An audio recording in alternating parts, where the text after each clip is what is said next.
نظم ہے بڑی زبردست، مجھے چلنا سکھانے کو سہارا چھین لیتا ہے. بعض دفعہ اللہ تعالیٰ کسی کا ہاتھ تھامتے ہیں نا، کسی کو ترقی دینا چاہتے ہیں تو اس سے سہارا چھین لیتے ہیں، بیساکھی چھین لیتے ہیں اس سے. وہ یہ سمجھتا ہے میرے ساتھ ظلم ہو گیا، میرے اللہ نے مجھ سے بیساکیاں چھین لی، میرے اللہ نے مجھے چلنے کے لیے ایک سہارا تھا وہ چھین لیا. بھائی تیرے اللہ نے تجھ سے یہ اس لیے چھینا ہے تاکہ تو اپنے پاؤں پہ چلنے کی کوشش کر. بہت لوگ حالات خراب ہونے سے ٹھیک ہوتے ہیں، بہت لوگ حالات صحیح ہونے سے خراب ہو جاتے ہیں. تو آج ایک بہت بڑا المیہ یہ ہے کہ زکوٰۃ رمضان میں نکالتے تو ہیں، نکالنی کہاں ہے، دینی کہاں ہے، اس کے کوئی ایس او پیز نہیں ہے، کوئی آداب نہیں ہے، اس کے پھینک رہے ہوتے ہیں بس. قرآن کیا کہتا ہے؟ للفقراء المہاجرین انما الصدقات للفقراء والمساکین والعاملین علیہا والمؤلفۃ قلوبہم وفی الرقاب والغارمین وفی سبیل اللہ وابن السبیل. غریبوں کا حق ہے بھائی، مسکینوں کا حق ہے.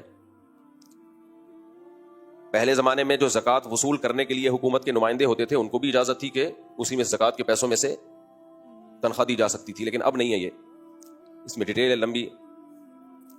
وفی الرقاب، غلامی کو سے آزاد کروانے میں.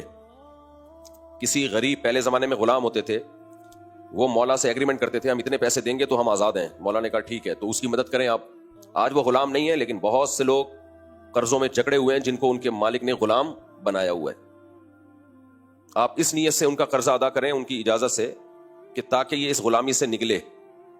لیکن اس میں بھی وہی ہے، جس کی ذہن ہی غلامانہ ذہنیت بن چکی ہو وہ کبھی بھی نہیں نکلے گا.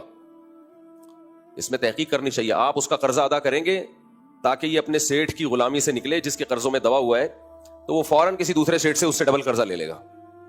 اگر پتہ چل جائے بھائی اس کی یہ عادت ہے تو پھر ایسے شخص کو غلام رہنے دینا ہی بہتر ہے. کچھ لوگوں کو اللہ نے پیدا ہی غلامی کے لیے کیا ہے. تو زکوٰۃ کے اپنے فضائل ہیں، صدقات و خیرات کے اپنے فضائل ہیں. نبی صلی اللہ علیہ وسلم رمضان میں سخاوت کا دریا بن جایا کرتے تھے، بہت سخاوت، بہت سخاوت.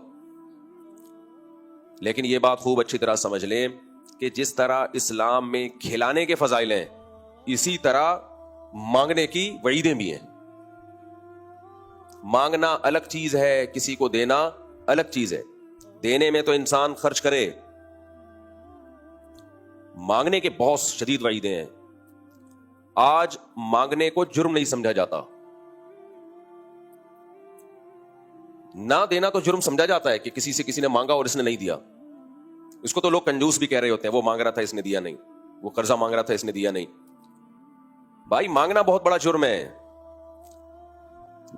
نبی صلی اللہ علیہ وسلم نے ارشاد فرمایا، حدیث کا مفہوم ہے، جو لوگ کسی کے سامنے ہاتھ پھیلاتے ہیں نا، قیامت کے دن ان کے چہرے پہ گوشت نہیں ہوگا.